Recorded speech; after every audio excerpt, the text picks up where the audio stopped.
ମେଘମାଳାରେ ଶୀଘ୍ର ଆଗମନ କରିବାକୁ ଯାଉଥିବା ପ୍ରଭୁ ଯୀଶୁଖ୍ରୀଷ୍ଟଙ୍କ ପବିତ୍ର ଓ ବହୁମୂଲ୍ୟ ନାମରେ ନିର୍ମଳ ଖରା ୟୁଟ୍ୟୁବ୍ ଚ୍ୟାନେଲରେ ଆପଣ ସମସ୍ତଙ୍କୁ ସ୍ୱାଗତ କରେ। ପ୍ରତିଦିନ ଆମମାନେ ନିର୍ମଳ ଖରା ୟୁଟ୍ୟୁବ୍ ଚ୍ୟାନେଲ ମାଧ୍ୟମରେ ନୂଆ ନୂଆ ପ୍ରସଙ୍ଗରେ ପ୍ରଭୁଙ୍କର ବାକ୍ୟ ଶୁଣିବାର ଅପୂର୍ବ ସୁଯୋଗ ଆମେ ପାଉଛୁ। ପରମେଶ୍ୱର ପ୍ରତି ପ୍ରଭାତରେ ତାଙ୍କର ପବିତ୍ର ବାକ୍ୟ ଦ୍ୱାରା ସେ ଆମମାନଙ୍କ ସହିତ କଥାବାର୍ତ୍ତା ହେଉଛନ୍ତି। ସେଥିପାଇଁ ସ୍ୱର୍ଗର ପରମେଶ୍ୱରଙ୍କୁ ହୃଦୟ ସହିତ ଧନ୍ୟବାଦ ଦିଏ। ତାହା ସହିତ ଆପଣ ସମସ୍ତଙ୍କୁ ମଧ୍ୟ ହୃଦୟ ସହିତ ଧନ୍ୟବାଦ ଦିଏ ଯେ ଆପଣମାନେ ନିୟମିତ ଏହି ଚ୍ୟାନେଲ ଦ୍ୱାରା ପ୍ରସାରିତ ହେଉଥିବା କାର୍ଯ୍ୟକ୍ରମ ଗୁଡ଼ିକକୁ ଦେଖୁଛନ୍ତି। କେବଳ ଦେଖୁଛନ୍ତି ତାହା ନୁହେଁ, ଲାଇକ୍ ସେୟାର କମେଣ୍ଟସ୍ ଗୁଡ଼ିକ ଦ୍ୱାରା ଆପଣମାନେ ଆମମାନଙ୍କୁ ଅତ୍ୟଧିକ ପରିମାଣରେ ଉତ୍ସାହିତ କରୁଛନ୍ତି। ପ୍ରଭୁ ଆପଣ ସମସ୍ତଙ୍କୁ ପ୍ରଚୁର ଭାବେ ଆଶୀର୍ବାଦ କରନ୍ତୁ। ଆସନ୍ତୁ ଆଜିର ପ୍ରସଙ୍ଗ ନିକଟକୁ ଯିବା। ଆଜିର ପ୍ରସଙ୍ଗଟି ଏହି ପ୍ରକାର ଅଟେ, ପର୍ବ ସରିଲା ପରେ ଏହି ଭୁଲ କରନ୍ତୁ ନାହିଁ। ପର୍ବ ସରିଲା ପରେ ଏହି ଭୁଲ କରନ୍ତୁ ନାହିଁ। ପ୍ରିୟମାନେ, ଆମମାନେ ଏଇ ଖ୍ରୀଷ୍ଟମାସ ଆମମାନେ ସେଲିବ୍ରେଟ୍ କରିଛୁ, ପର୍ବ ପାଳନ କରିଛୁ। ପ୍ରଭୁ ଯୀଶୁଖ୍ରୀଷ୍ଟଙ୍କର ପ୍ରଥମ ଆଗମନ, ସେ ମନୁଷ୍ୟ ଦେହ ଧାରଣ କରି ଶିଶୁ ରୂପରେ ସେଇ ଧରାପୃଷ୍ଠକୁ ଆସିଲେ, ଏହାକୁ ଖ୍ରୀଷ୍ଟମାସ କୁହାଯାଏ। ଆଉ ଏହି ଖ୍ରୀଷ୍ଟମାସକୁ ସମଗ୍ର ମାନବ ଜାତି, ସମସ୍ତ ଖ୍ରୀଷ୍ଟିଆନ ଭାଇ ଭଉଣୀମାନେ ବହୁତ ଆଡ଼ମ୍ବର ସହିତ ସେମାନେ ପାଳନ କରିଛନ୍ତି। ଆଉ ସେଥିପାଇଁ ମୁଁ ମଧ୍ୟ ପ୍ରଭୁଙ୍କୁ ଧନ୍ୟବାଦ ଦେଉଛି। ମାତ୍ର କହିବା ପାଇଁ ଚାହେଁ ଯେ ପର୍ବ ସରିଲା ପରେ ଏହି ଭୁଲ କରନ୍ତୁ ନାହିଁ। ଅନେକ ଲୋକ ପର୍ବ ସରିଲା ପରେ ଏହି ଭୁଲ କରନ୍ତି। କେଉଁ ଭୁଲ? ଆମେ ପଢ଼ିବା ଗୋଟେ ପଦ, ଲୁକ 2 ଅଧ୍ୟାୟ ଏହାର 43 ପଦ। ପର୍ବର ସମୟ ସମାପ୍ତ କରି ଯେତେବେଳେ ସେମାନେ ବାହୁଡ଼ି ଆସୁଥିଲେ, ସେତେବେଳେ ବାଳକ ଯୀଶୁ ଜେରୁସାଲେମ ରହିଗଲେ, ଆଉ ତାହାଙ୍କ ପିତାମାତା ତାହା ଜାଣିନଥିଲେ। ଏହି ସ୍ଥାନରେ ଆମେ ଦେଖୁଛୁ, ଯେଉଁ ସମୟରେ ପର୍ବ ସମାପ୍ତ ହୋଇଗଲା, ଆଉ ଯେତେବେଳେ ତାଙ୍କ ମା ବାପା ଫେରୁଛନ୍ତି, ଯୀଶୁଖ୍ରୀଷ୍ଟଙ୍କୁ ସେମାନେ ଛାଡ଼ିକିନା ପଳାଇ ଆସୁଛନ୍ତି।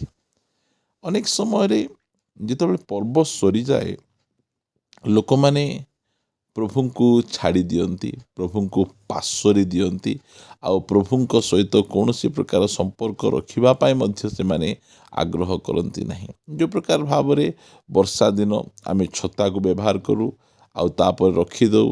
ଆମମାନେ ଖରା ଦିନ ଆମମାନେ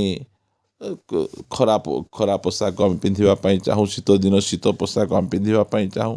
ଏହି ପ୍ରକାର ଅନେକ ଲୋକ ପର୍ବ ସମୟରେ ହିଁ ପ୍ରଭୁ ପ୍ରଭୁ ଯୀଶୁ ଯୀଶୁ ପର୍ବ ସମୟରେ ପ୍ରଭୁଙ୍କର ଉଦ୍ଦେଶ୍ୟରେ ଗୀତ ଗାଇବେ। ପର୍ବ ସମୟରେ ବାଇବଲ ପଢ଼ି ବାକ୍ୟ ଗୁଡ଼ିକକୁ ମୁଖସ୍ଥ କରିବେ, ଯୀଶୁଙ୍କୁ ଧନ୍ୟବାଦ ଦେଉଥିବେ, ପ୍ରଶଂସା କରୁଥିବେ।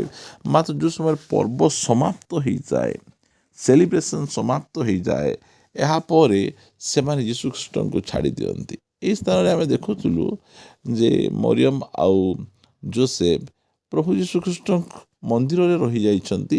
ସେମାନେ ଆଗକୁ ଆଗକୁ ଆଗକୁ ପଳାଇ ଯାଉଛନ୍ତି। ଏହି ପ୍ରକାର ଅନେକ ଅଛନ୍ତି, ମାତ୍ର ଆପଣ ସେ ଅନେକମାନଙ୍କ ଲିଷ୍ଟରେ ରୁହନ୍ତୁ ନାହିଁ। ପର୍ବ ସମାପ୍ତ ପରେ ଯୀଶୁଖ୍ରୀଷ୍ଟଙ୍କୁ ଆପଣ ଛାଡ଼ି ଦିଅନ୍ତୁ ନାହିଁ, ଭୁଲି ଯାଆନ୍ତୁ ନାହିଁ। ପ୍ରିୟମାନେ, ବାଇବଲରେ ଆମେ ଏ ପ୍ରକାର ଅନେକ ଲୋକଙ୍କୁ ଆମେ ଦେଖୁଛୁ, ଯେଉଁମାନେ କି ସବୁଦିନ ପର୍ବ ପାଳନ କରୁଥିଲେ, ମାତ୍ର ସେମାନଙ୍କ ଜୀବନରେ ଯୀଶୁ ନଥିଲେ, ସେମାନଙ୍କ ଜୀବନରେ ପ୍ରଭୁ ନଥିଲେ। ଯଦି ଆମେ ପର୍ବ ସମୟରେ ହିଁ ଯୀଶୁ ଯୀଶୁ ଆମେ କହିବା, ପ୍ରଭୁ ପ୍ରଭୁ କହିବା, ଆଉ ପର୍ବ ପରେ ଆମେ ଯଦି ପ୍ରଭୁ ଯୀଶୁଖ୍ରୀଷ୍ଟଙ୍କୁ ଆମେ ପରିତ୍ୟାଗ କରିବା, ଛାଡ଼ିଦେବା, ଭୁଲିଯିବା, ତାଙ୍କ ସହିତ ଆଉ କୌଣସି ପ୍ରକାର ସହଭାଗିତା କରିବା ନାହିଁ, ତାହେଲେ ଆମମାନଙ୍କ ଜୀବନ ବିପଦପୂର୍ଣ୍ଣ ହେବ। ସେଥିପାଇଁ ପର୍ବ ପରେ ମଧ୍ୟ ପ୍ରଭୁଙ୍କ ସହିତ ରୁହନ୍ତୁ, ପ୍ରଭୁଙ୍କ ସହିତ ବଢ଼ନ୍ତୁ, ପ୍ରଭୁଙ୍କ ସହିତ ଗମନାଗମନ କରନ୍ତୁ। ଏହା ନିହାତି ଆମମାନଙ୍କ ଜୀବନ ପାଇଁ ଆବଶ୍ୟକ ରହିଅଛି। ଦ୍ୱିତୀୟ ବିଷୟ କହିବା ପାଇଁ ଚାହେଁ, ପର୍ବ ପରେ ଏହି ଭୁଲ କରନ୍ତୁ ନାହିଁ। ଦ୍ୱିତୀୟ ବିଷୟ, ଆମମାନେ ଏବ୍ରୀ ପୁସ୍ତକ ଏହାର 10 ଅଧ୍ୟାୟର 25 ପଦ ପଢ଼ିବା। ଆଉ କେହି କେହି ଯେପରି ଆମ୍ଭମାନଙ୍କର ମଣ୍ଡଳୀ ଉପାସନା ପରିତ୍ୟାଗ କରନ୍ତି, ଆମ୍ଭେମାନେ ସେହିପରି ନ କରୁ। ଯେଉଁ ସମୟରେ ପର୍ବ ଥାଏ, ସେହି ସମୟରେ ଚର୍ଚ୍ଚ ଯିବା, ଚର୍ଚ୍ଚର ଗୀତ ଗାଇବା, ଚର୍ଚ୍ଚରେ ବସିବା, ବାକ୍ୟ ଶୁଣିବା ଏତେ ଭଲ ଲାଗେ, ଏତେ ପସନ୍ଦ। ନିଜକୁ ବହୁତ ସୁନ୍ଦର ଭାବରେ ସଜାନ୍ତି, ନିଜକୁ ବହୁତ ସୁନ୍ଦର ଭାବରେ ତିଆରି କରନ୍ତି। चर्च को जाती, पुलपिट को जाती, सामना को जाती, गीत गाती, मुखस्थ पद कहती, चर्च भाई भाई मान सहित बहुत सुंदर भाव मिली मिसी से माने विभिन्न प्रकार एक्टिविटी गुड़ी करती। मात्र धीरे धीरे जितेबाला पर्वटा सरी जाए लोक मैंने विश्वासी भाई भाई मैंने आउ चर्च जीवाटा मध्य से माने बंद कर दियंती। से मु कहवाई चाहे आपण मान कहवाई चाहे चर्च फेलोशिप सहभागिता आपण परित्याग करंतु नहीं।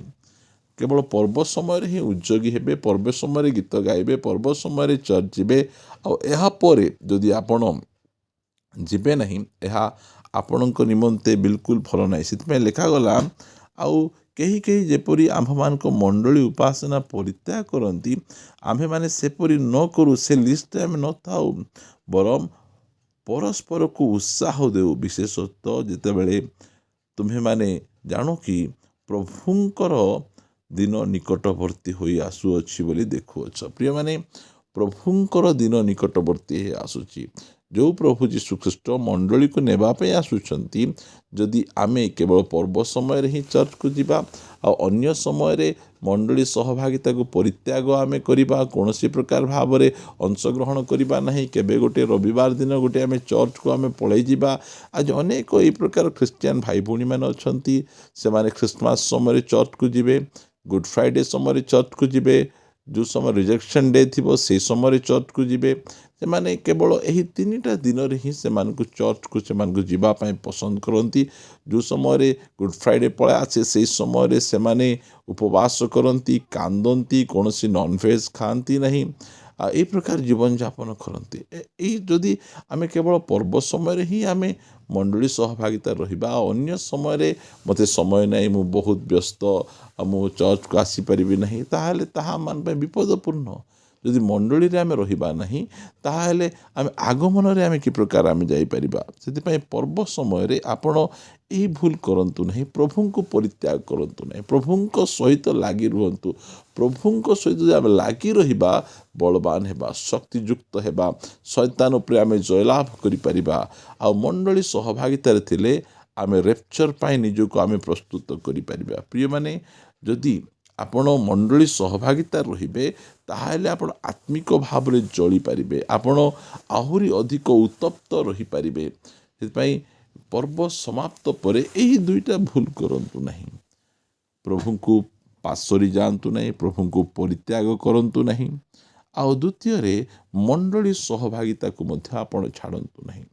जदि आपण यही 2टा जदि आपण लागी रहिबे ताहले आपण बलवान हेबे, शक्तियुक्त हेबे, आउ परमेश्वर आपण को दे महान महान कार्य गुड़िक करेंगे। से पर्व ख्रिस्टियन आम हेबा नहीं, पर्व पर यही सब भूल गुड़िक आम करवा नहीं। जो प्रकार पर्व समय बाइबल पढ़ुलु, आम प्रार्थना करूँ, वाक्य गुड़िक को घोषुलु, सहभागिता रोलु, पर्व समाप्त पर आम से प्रकार जो जीवन यापन करवा ताहले आम आत्मिक भाव में दिन को दिन मजबूत हो पारिबा। प्रभु मध्य तांकर शक्ति और सामर्थ्य द्वारा आम को आहरी अधिक शक्तिशाली भाव में व्यवहार करबा। आसंतु पदे प्रार्थना करबा। स्वर्गीय पिता आमे तुमको धन्यवाद दौछु, तुम नाम रो गौरव महिमा करुछु। तुम्हें आमान को दया करिछ, अनुग्रह करिछ। पर्व समय ख्रिस्टियन हेबा पाई देना हो, पर्व ख्रिस्टियन हेबा पाई देना हो, आमको गोटे रविवार ख्रिस्टियन हेबा पाई तुम्हें देना हो, आम गोटे आत्मिक ख्रिस्टियन हेबा पाई तुम्हें देइछ। सेथिपाई मु तुमर गौरव महिमा करे प्रभु। सबु समय तुम निमंते उज्जग रहिबाटा तुम्हें आमको शिखाइछ प्रभु। सेथिपाई आमे तुमर गौरव करुछु, धन्यवाद। तुम्हें बहुत सुंदर वाक्य द्वारा परामर्श दे आमान आत्मिक जीवन को अभिवृद्धि तुम्हें करइछ। सेथिपाई मु तुमको धन्यवाद दिए, प्रशंसा करे, गौरव करे। जो भाई भौणी माने संदेश शुणुछंती तुम्हें से आशीर्वाद कर, जत्न नियम से मागिबा भाविबा ठारू अधिक तुम्हें से दे तुम्हें गौरव प्रशंसा तुम्हें पाओ बोली मु प्रार्थना करछि प्रभु। तुम्हें आमान प्रार्थना शुणिछ, धन्यवाद दे प्रार्थना प्रिय प्रभु जीशु को नाम रे मागुछु, amen amen. Praise the lord. प्रभु आपण समस्त को प्रचुर भाव आशीर्वाद करंतु। प्रभु जदि अनुग्रह करती आसंता अध्याय रे आ गोटे नुआ प्रसंग रे परस्पर सहित साक्षात करिबा रहिबा। समस्त को नमस्कार। Praise the Lord. God bless you.